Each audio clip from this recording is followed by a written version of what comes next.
This episode is brought to you by Washington Wine. Download the Map My Washington Wine app. It's Map My WA Wine and get all the Washington wine right in your hand. Washington Wine, this is now. If your food media diet is fueled by HRN, become a monthly donor today. Visit heritageradionetwork.org/donate.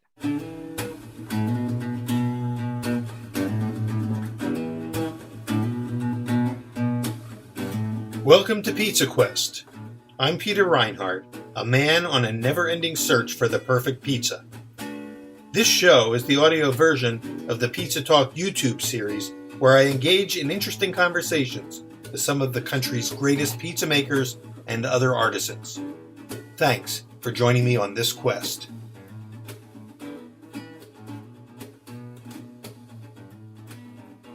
I'm going to say hi to everybody. I'm Peter Reinhardt.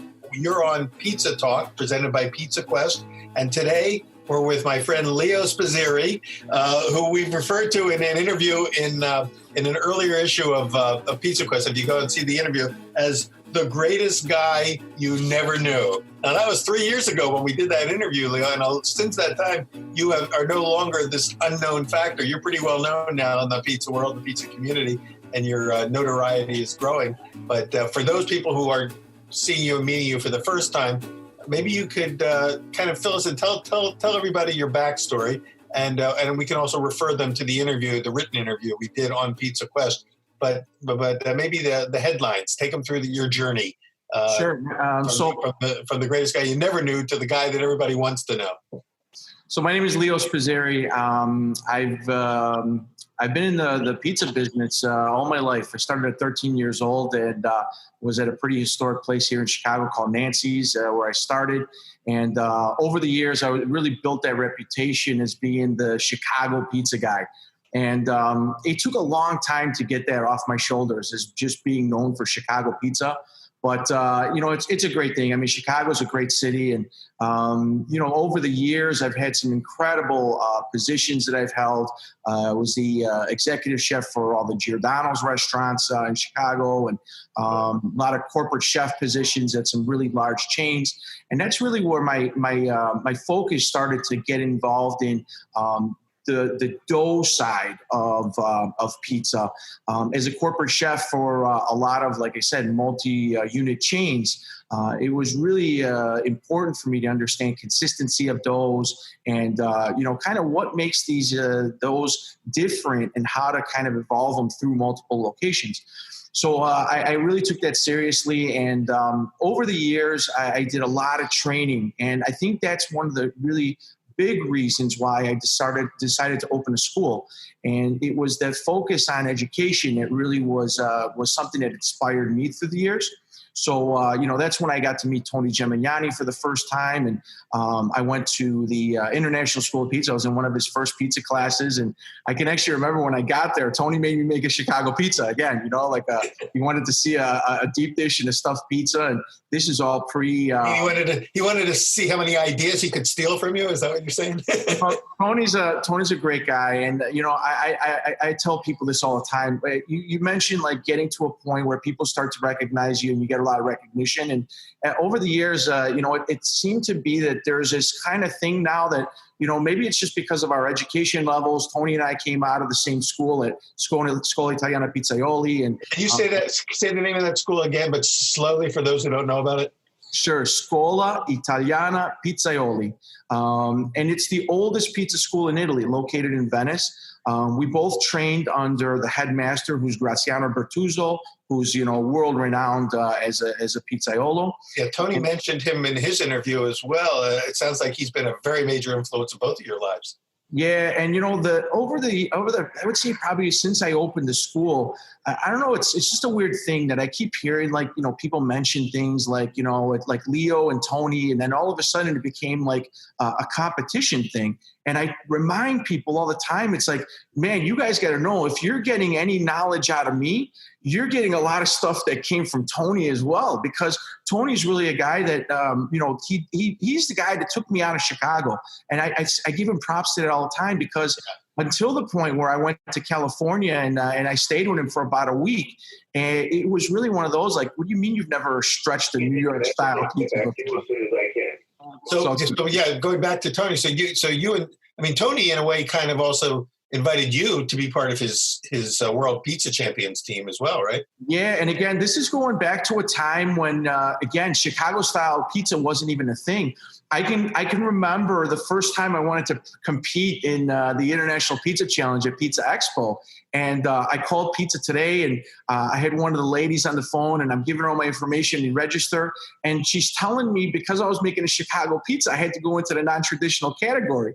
And I'm like, what are you talking about? Like, I was running Giordano's, and just the one location that I was in charge of, we were doing about 1,200 pizzas a day out of. Right. And I'm like, if this isn't traditional, I don't know what is. And that's kind of when Tony heard the story, and he's like, man, I think you got a great thing. I'd love to meet you. And then it was like within 6 months, he's got me on a plane, and I'm traveling with the World Pizza Champions team to Salsa Maggiore, Italy, and making the first Chicago stuffed pizza in a competition. Actually, I wasn't the first. I was the second. I don't know if you guys know Sean Browser and his wife Jackie. Sure. It was actually Jackie who made the first Chicago stuffed pizza the year before I did. So there's a lot of misinformation on the internet. People think I was the first, but I wasn't. I was just, I think, made the biggest.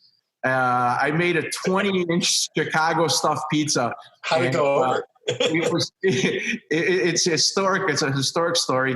I went over there, and Graziano, the other guys, the oven judges, went up to Graziano and like, this guy tells us that he needs 25 minutes to bake his pizza, and like they would give you like 15 minutes total to bake your pizza. Right. They're looking for like a 60-second pizza. Yeah. Yeah. Well, when Graziano saw this like giant 20-inch pan, I could see the chuckle, and he's like, just let him go ahead. Let's just see what he's gonna do. And I made this behemoth. I had used grande cheese at the time, and there was almost, I think it was about 8 pounds of mozzarella inside of that pizza. And when I brought this thing to the judges, I served it on appetizer plate, the platters that we would use at Giordano's. I served each slice on that giant dish. And when I pulled this, the cheese pull, I literally could have stood on a 12-foot ladder and stretched that cheese to the roof. The judges didn't know what to do. They didn't know what this was. And literally, I came in dead last place. But every journalist that you could have thought of, Irish, Japan, all the different TV companies were all over the place. Like I was some celebrity with this pizza. You'd never seen it. Yeah, and, you kind of lost the competition, but won the war. Yeah, and I think that's, talking about how like Tony's always been a visionary like that, and he's a pioneer. They call him the GOAT for a reason because of that. And I think that Tony saw something back then, especially in me, that he's like, hey, you know what? This isn't just a regular guy from the streets, making pizzas. Yeah. This guy's got some passion for what he's doing. And, again, my love for Tony, again, he's like a brother to me. Yeah. And as for a lot of us in the industry. A lot of people feel that way about him. Yeah, that's for sure. But before we leave the Chicago thing, since we've got a guy here now who's kind of an authority on the Chicago, pizza style, let me ask you about that. One of the things, when you were over in Italy, is there any kind of precedent? Because a lot of people ask me this, and I don't know the answer. Is there a precedent in Italy for something in that Chicago deep dish style? I think of it as like pizza rustica or something like that. And there must be some Italian version that lives somewhere in the country that it refers to, or is it just a total Chicago creation? So it actually derives. So when we talk in our classes, when I do my certification course, we talk a lot about the 5 styles from Italy and how they immigrated to the United States. And the closest thing that I can tell you that there is a pizza that comes from Sicily. It's actually a Southern Italian pizza. More of, you mentioned pizza rustica, or maybe that old, the calzone, we call it, that we would eat maybe around Easter time, both in Sicily and in Calabria, where my family's from. But that pizza was filled with like eggs and different types of cheeses. And I think it was the family that brought it to Chicago that turned it into what it is today by putting the mozzarella instead of the eggs inside. And then instead of leaving the top just white or in bianco, we would call it, they put the pizza sauce on top and baked it. So in Calabria, where your roots are, what would they call a pie like that? Is there a name for it? They're called exactly that, a pie. Call it pie. I've got a YouTube video out that's out right now that's got over 1 million views, and it's really just all over the place. And again, it's one of those things that I can't get away from being called that Chicago pizza guy. But if you would see some of the comments, there's 20,000 likes, but then there's like 1,000 that are going back to the whole Jon Stewart thing that they hate it. Right. And the Italians tell me, like, God forbid, take that Italian flag off of your uniform. Exactly. It's so funny. And and then when I respond to them in Italian, then all of a sudden they back off a little bit. Yeah. But I think that's a big thing. When we talk a lot about innovation and things in our world, just what's a pizza to one person doesn't mean that that's got to be the say all end all, because pizza really is never ending. And talking to guys like John Arena, for example, who's another really close friend and a mentor to me, that's really one of his mantras throughout the years that he's always talked about, that what makes your idea of pizza correct and what makes this guy's pizza incorrect. And that's one of the things I love. I think that's a really good point, and we have talked about that quite a bit with many people. But before I lose you on this one, you mentioned 5 styles of pizza that are, quote, authentically Italian. What are those 5 styles? Well, we know the sort of Naples style, but what are all 5?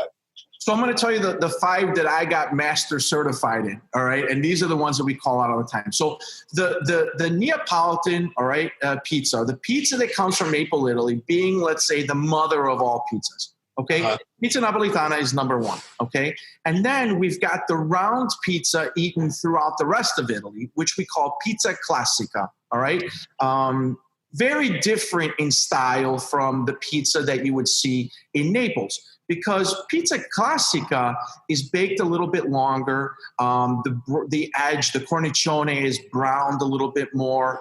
We see more types of toppings, and not just, let's say, fior di latte or mozzarella di bufala on top, where you're seeing different types of mozzarella closer to, let's say, the mozzarella that we have here in the United States that's dry and shredded.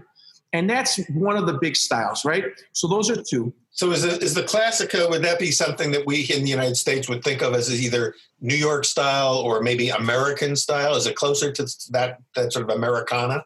Yeah, we call out let's say, when you talk about New York pizza, okay, the pizza that we know today as New York style pizza, I would say, is the closest relative to pizza classica. Okay. But when we talk about pizza napolitana and we talk about the people who immigrated from Italy to the United States and settled in New York and created those first pizzas, well, that pizza, I think, is closer to maybe the coal fire style, a pizza that's baked at a lot higher temperature. Right? So thinking of, like, we call out Lombardi's as the oldest pizzeria in America. And then we know that there's a bunch of others that are probably like New Haven and yeah. Exactly. So when we talk about those styles, I think those are the similar ones to Neapolitan, right? But the pizza that we know today as that round edge, thin crust pizza, probably the closest is that pizza classica. Okay, so that's 2. That's 2. What are the other 3? Then we've got the famous pizza in teglia, okay? Pizza in teglia is called out as coming from Sicily. And then we also have the pizza in teglia that's in Rome. So they're two very different pan-style pizzas. And the major differences are the amount of water and the maturation process to come up with the structure of those doughs. So pizza in teglia is the 3rd one. Can you spell it? Is that Taglio? Is that how we would Americanize it? No, that's taglio. Taglio means to cut, okay? Oh, okay. So if you were to go and have pizza in teglia, okay, you would go in Rome and have go into a pizzeria, and they would offer it to you as al taglio, meaning that it's going to be cut and then weighed out, okay? So teglia refers to the pan. It's the pizza pan, and it's Teglia, teglia. Okay.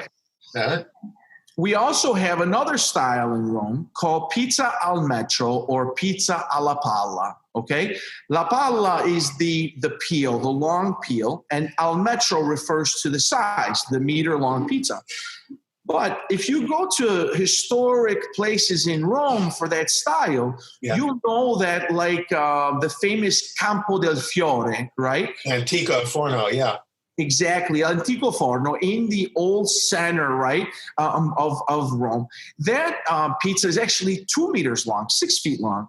And it's an amazing process when you see that pizza made, because they actually bunch all the dough up on a very small platform, and they pull it the rest of the way to make it that size. And jiggle it in, yeah. And I've had that, and it's intoxicating. It's so good. Last year, I was actually very fortunate. I was able to, I was at the Fancy Food Show, and I was doing a demonstration in one of the booths. And of all people, Jim Leahy came up to me and introduced himself and said hello and blew me away, called me maestro and all that stuff. And of course, most people know Jim Leahy as the originator of the New York Times No Knead Bread, and also a baker and pizza maker of great renown. He's an unbelievable baker, an unbelievable person.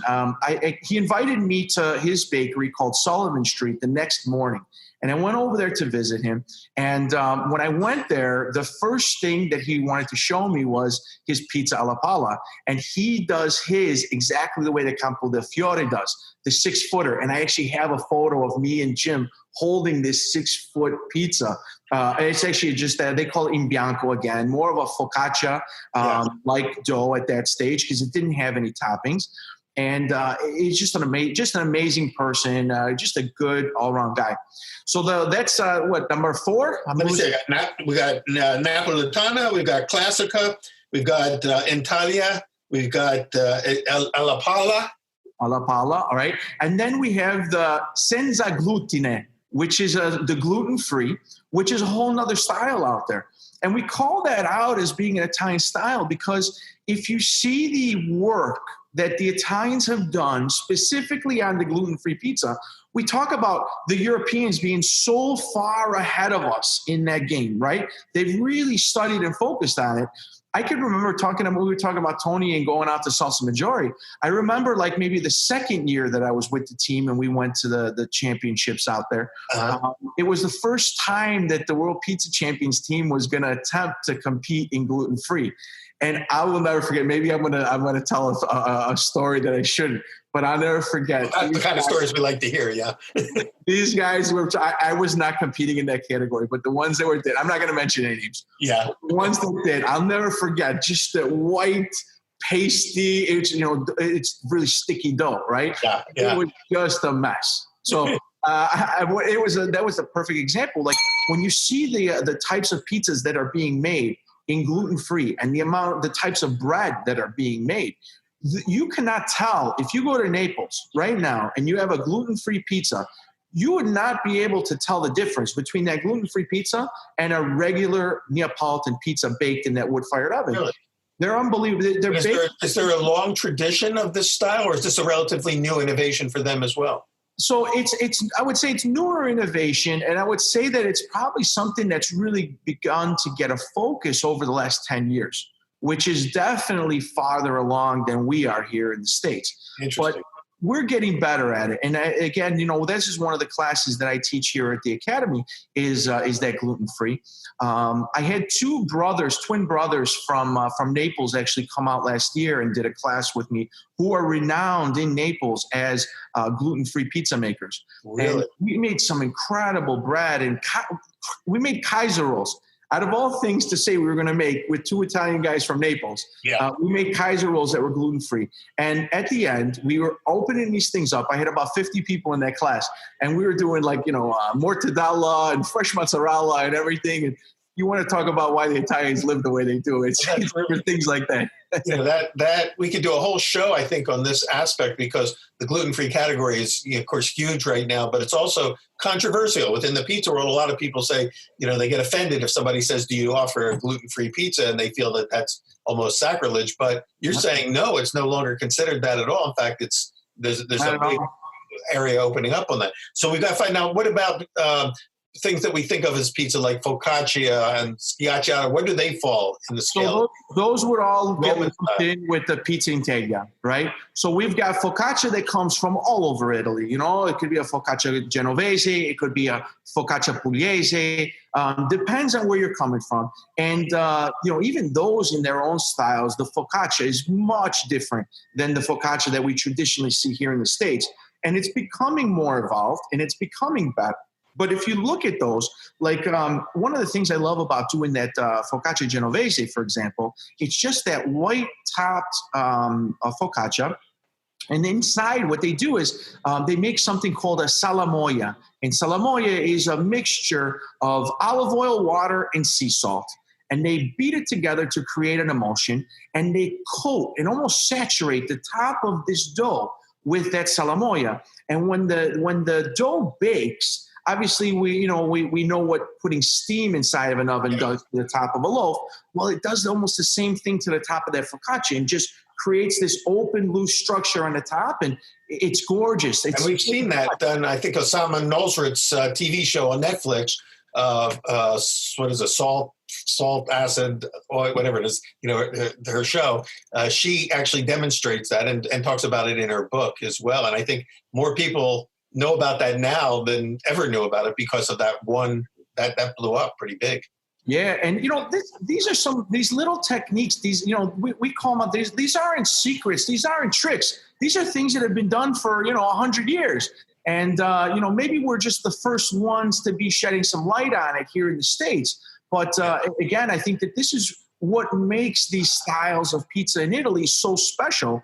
And then, why I think the Italians go crazy when we bring them here and then we innovate. I'll call them innovate them, right? We change them a little bit. And sometimes I get why there's that frustration. But on the other side of it, I know that we need to continue to push the envelope to create new great things. Yeah.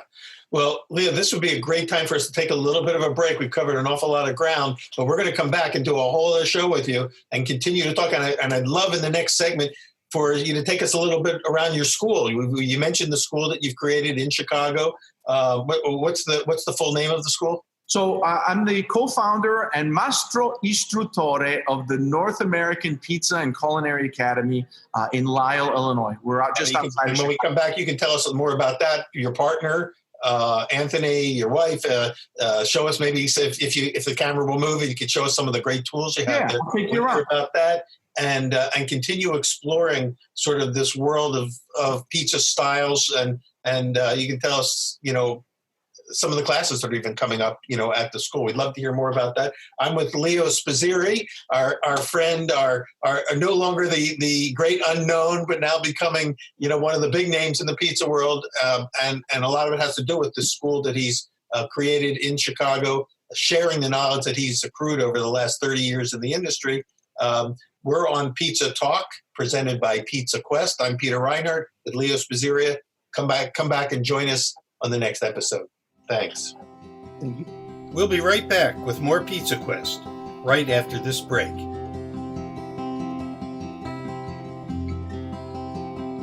Hey, this is Hannah, HRN's program manager. You may have noticed that we have a whole new look. We also launched a new website that's going to make your listening easier and more enjoyable than ever before. HRN is the original food podcast network. And as we enter a new chapter in our 12-year history, I want to ask you to invest in HRN for the long haul. If you rely on this show to fuel your food media diet, become a monthly sustaining member today. Our members keep the voice of America's food movement alive and kicking. Your donations support this podcast along with 40 other shows on Heritage Radio Network. Your contribution helps give HRN the security we need to stay on the airwaves throughout the pandemic, and your continued support is allowing us to reopen our studio. Plus, we like to give our regular members special treatment. So sign up to become a monthly donor and get access to our secret menu.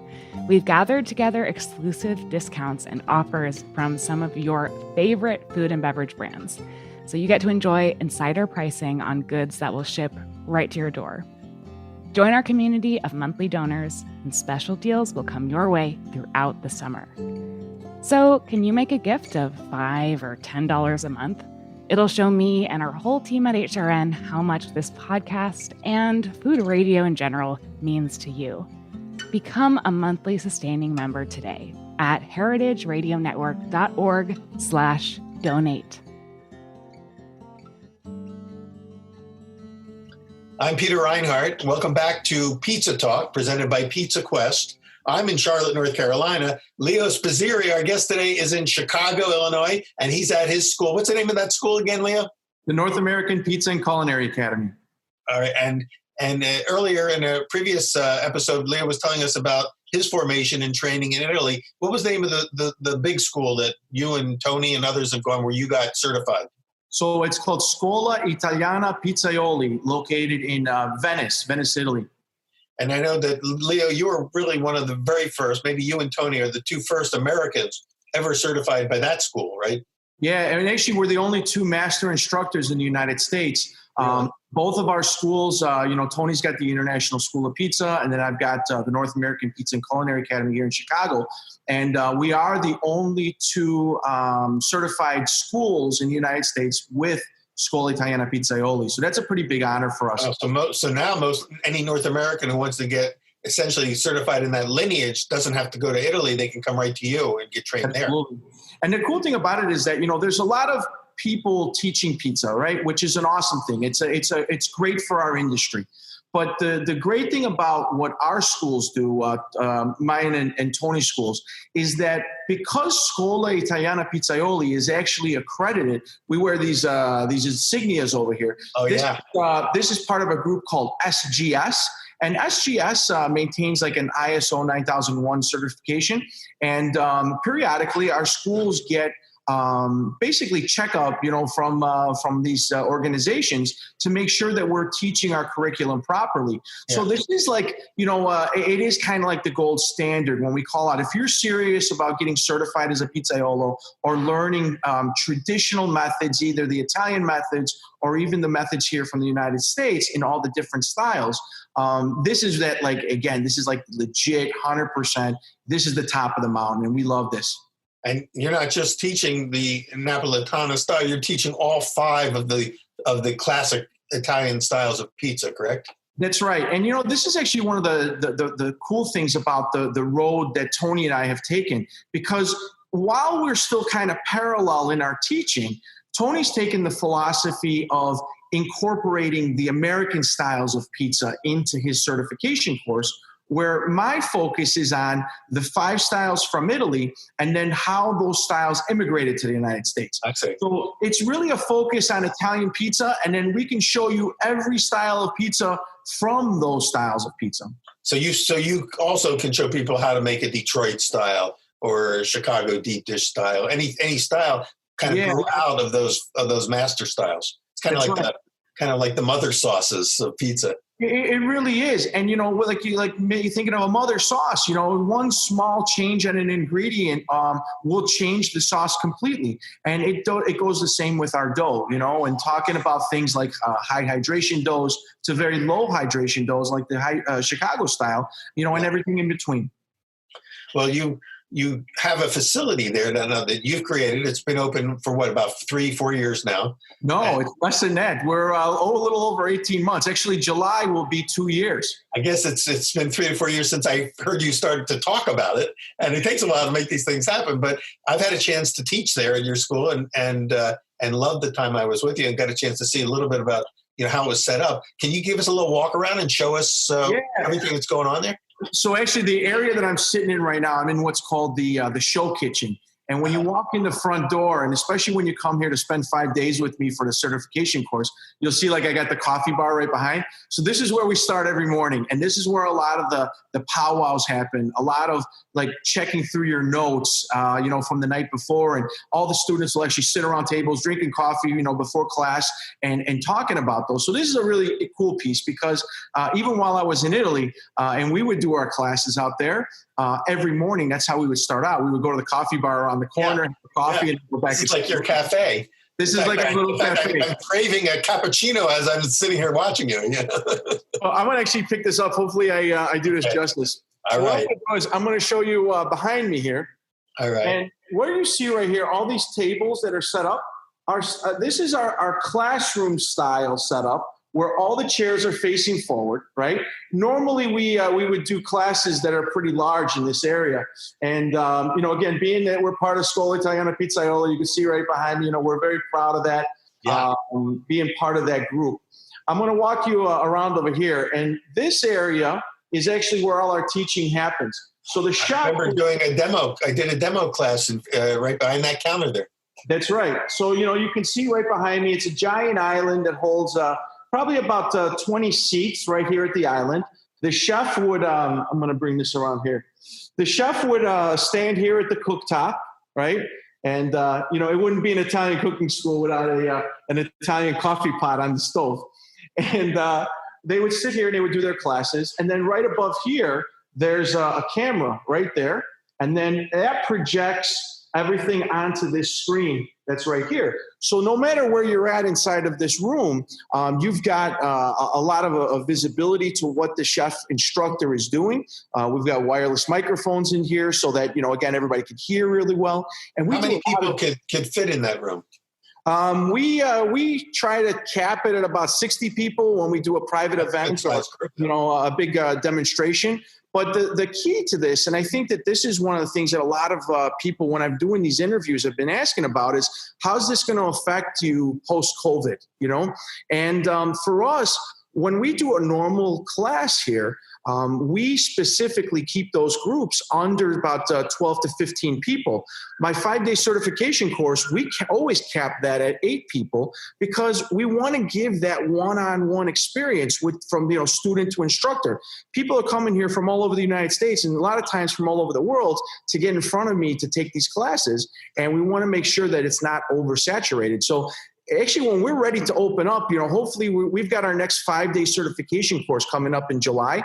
And we're going to do it just the way we've always done it, except that, we'll be wearing masks. And, you've already got your social distancing thing in place since you've been doing it that long. Exactly. But you also do get, in addition to the individuals, you do get corporate or companies that basically contract with you to bring their team in for corporate training as well, right? So in my past life, I was in R&D, right? Research and development. Yeah. I was the dough specialist for one of the largest frozen pizza manufacturers in the United States.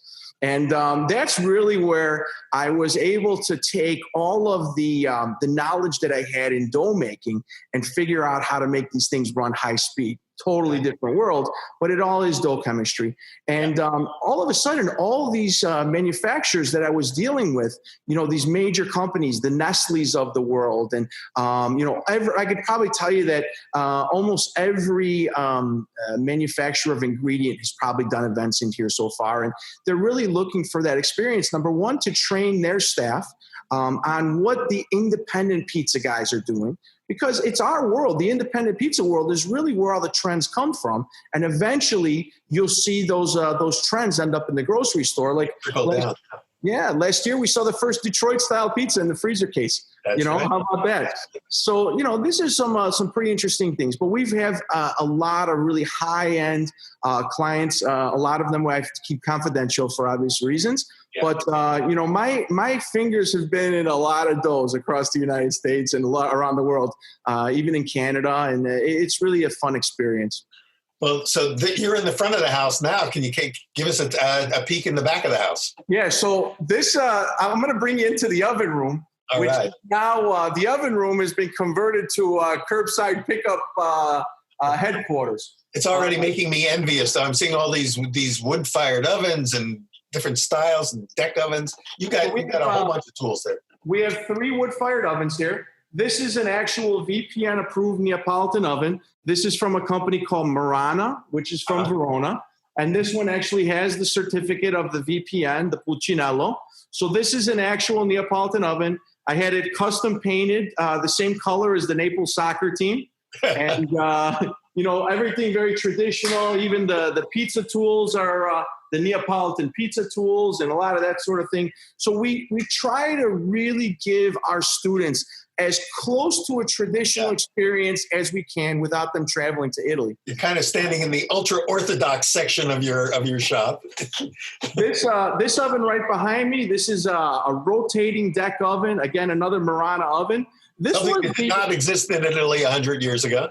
Yeah, but this is the one, actually, this was the innovator. Murano innovated this technology in the spinning floor oven. This one actually, not only does the floor spin, but it's got this little remote control panel right here.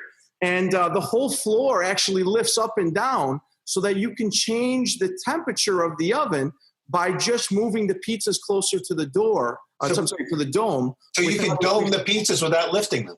Exactly. Oh my God. So you can do multiple style pizzas in one oven. How many pizzas can you do in that oven at a time?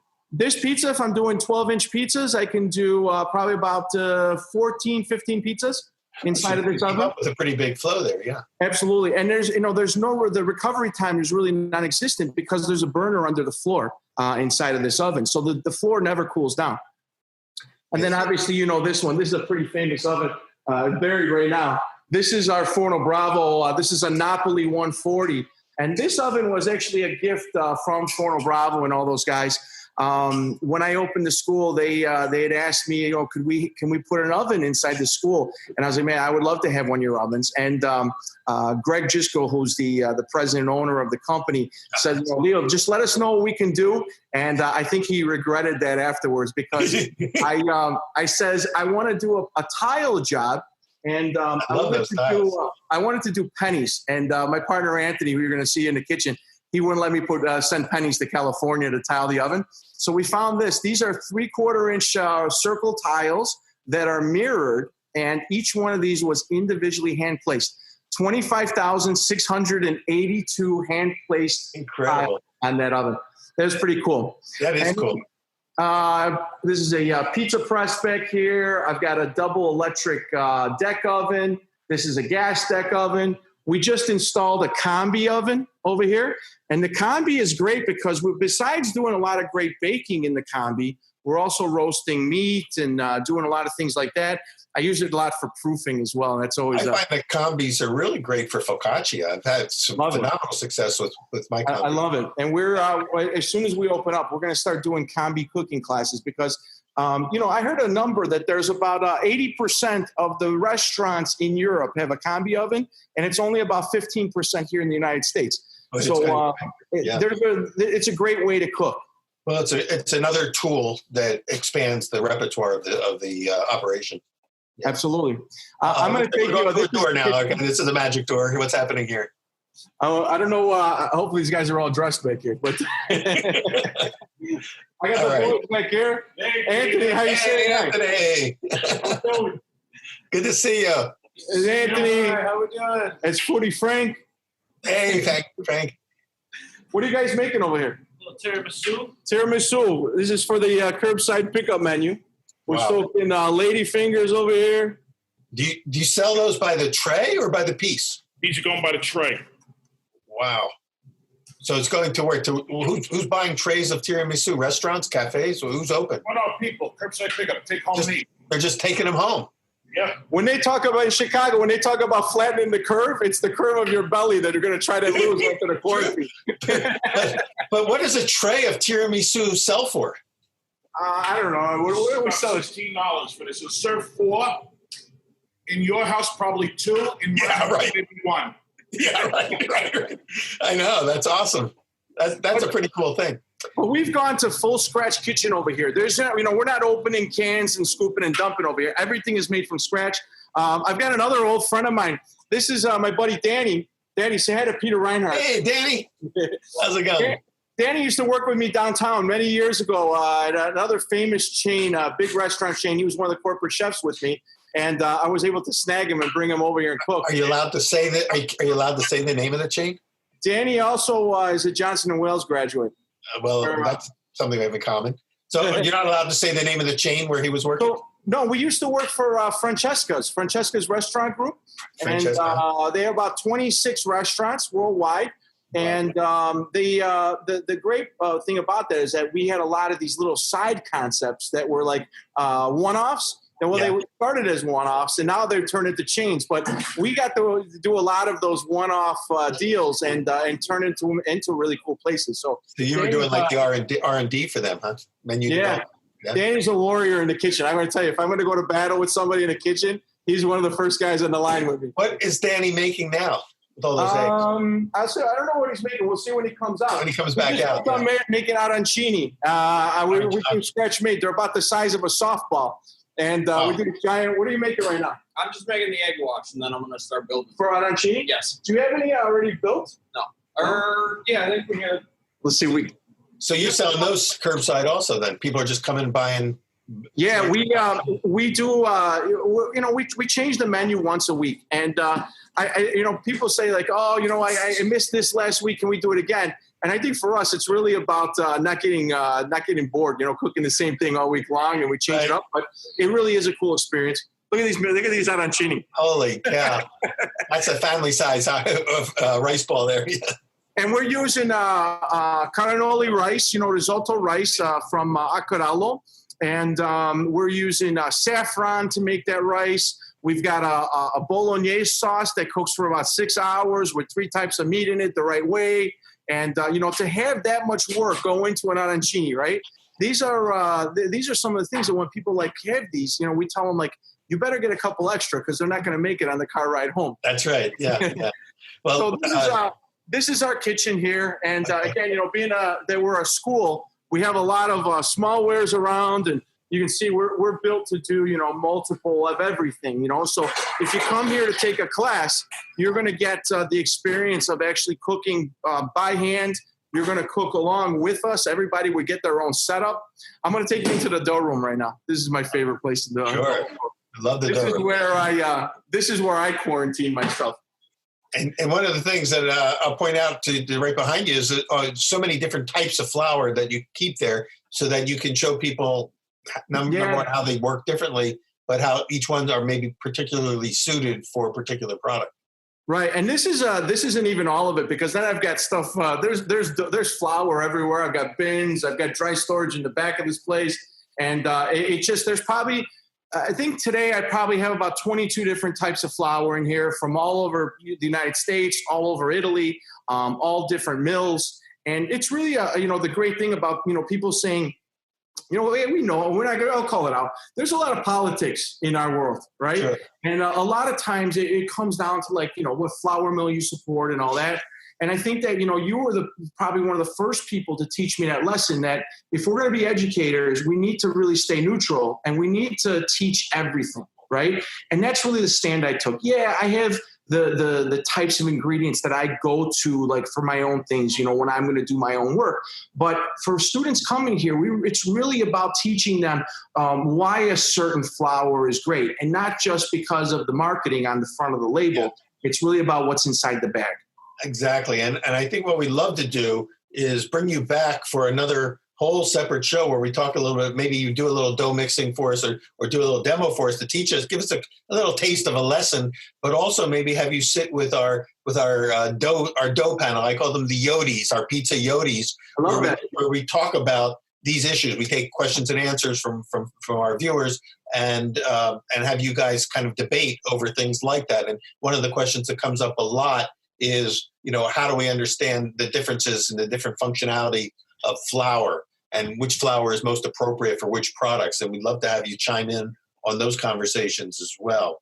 Yeah, because we can't cover it all with you. We could spend, probably days every single day for 2 months and still not cover everything. So we want to keep bringing you back as often as you're able to come back and join us. I would love that. That's so we got, we've got all 4 types of machines in here. I've got an old Hobart from the 60s, an L800. I've got a fork style mixer right here, right behind me. I've got 2 spirals right behind me, and then a diving arm in the corner. Oh, yeah. We've got water controls. We could take water out of the wall by temperature because there's a water chiller on the opposite side, as well as a booster heater above us. And then, portion water out by weight. We don't teach our classes by just pushing a button. We make everybody weigh everything out. But, a lot of our big, the manufacturers that come in here, those operating big bakeries and that sort of thing, this is exactly the setup that you'd see in a commercial bakery. And this room is all climate, humidity controlled. It's all sealed. So we've really built a bubble inside of this room. Well, before we leave, because we're almost out of time for today, but we're definitely bringing you back for another session because we're learning something. So I want to leave with maybe one Q&A moment because this comes up a lot. Is I see you had that water system back there, and so can you talk briefly about your discoveries in terms of the importance of water from different regions and how it affects the dough? So, this was one of the things that everybody asked since the beginning because, I'm from Chicago. My partner is born and raised in Queens, New York. And, parents came from Long Island. They were all over New York. And we always talk about water, right? As a baker, I talk about the importance of water and what it does to the structure of our dough. So, if we were talking about New York water is great because that water is coming down from the Adirondacks, so you've got a natural filtration process that happens. And that's why the water is so good in New York. But in Chicago, we also have a great source of water with Lake Michigan, that our water comes actually down from Canada. And it's that same kind of thing that happens, fresh water coming from Canada. The only problem that I have in Chicago is that we have a lot of chlorine in our water. So when we opened the school, my big focus was going to be, let's get the chlorine out of the water. And I could have easily gone with a reverse osmosis system, but I was approached by a company that manufactures these water systems. And they, they started talking about changing the composition of water. So if I'm creating a brand here in Chicago and I decide to take that across the United States, now I can have one setup of this filtration system, take that anywhere I go, and I'll have the same exact water no matter where I go with it, right? So that was pretty cool to me. Well, you've traveled all over the world and made pizza all over the world and other products.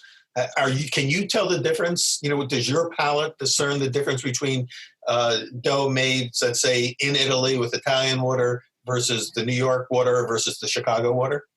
And this is another part of the argument that we get into. So each place that we go, or what's considered traditional in these styles, right? You have to remember that the water is also traditional for that style. So, for example, I'm going to talk about Tony again, Gemignani. When Tony went and he won the Naples Cup, one of the things that he talks about when he won in Italy was that all these guys were going to Naples and using bottled water. And Tony's like, why would I use bottled water when everybody here uses water right out of their tap? Because that's, again, what they're going to recognize is this is our traditional pizza. And it's that kind of mentality that makes that pizza great, right? Now, here in Chicago, if that chlorine is in the water, the Chicago-style pizza was created with that chlorine in the water, and it affected the structure a certain way. So there is times when we talk about leave the water alone, just like in New York. It's one of those things like sacrilege if you talk bad about New York water and pizza, right? So I think that that's really one of those main things that we have to, it's really important. But as understanding water and what it affects, how it affects the crumb or the cell structure of our doughs, it does make a difference. So if you have a lot of minerals and things in the water, that can definitely create stickiness. It could create a more compact crumb. And, I don't have to tell you, but there's a lot of truth to it. It's a debate that could rage for hours and hours, and you can get 5 people in a room and get 6 different opinions about it. But it's important to understand sort of the foundation of it. And this is helpful. And I think it's a great place to leave it today because we'll leave with a lesson for today, but we'll bring you back for more similar type lessons because Leo is really a master of many styles and is now becoming a master teacher as well as a master cook and product developer. So thank you, Leo, so much for the time you spent with us today, for giving us a tour of your school. We will put a link on our website on pizzaquest.com for how to see the video that Leo talked about in the last episode, the YouTube video of him making, what is it, a Chicago pie? Pizza. Yeah, stuffed pizza. It's got 1.2 million views. It's crazy. Over 1 million views of his stuff. So we want people to see that, and also a link back to the school and ways that people can reach you if they want to get your schedule and also see any other. You've got a lot of presence on YouTube and you got a YouTube channel now. So people Yeah, so subscribe to YouTube that. channel is under North American Pizza and Culinary Academy. So search Pizza Culinary Academy. You can also search for the school all across social media by searching Pizza Culinary Academy. You can find me at Ask Leo Pizza all over social media. And it's just that simple. I just want to share with everybody what I know. And, again, those of you who are interested in coming to take a course, you can see our website has a full list of those classes at www.pizzaculinaryacademy.com. Beautiful. I'm with Leo Spazzeri. I'm Peter Reinhardt. You're on Pizza Talk, presented by Pizza Quest. Thanks for joining us. We'll see you next time. Thank you so much for having me, Peter. Ciao. Bye. Pizza Quest is powered by Simplecast.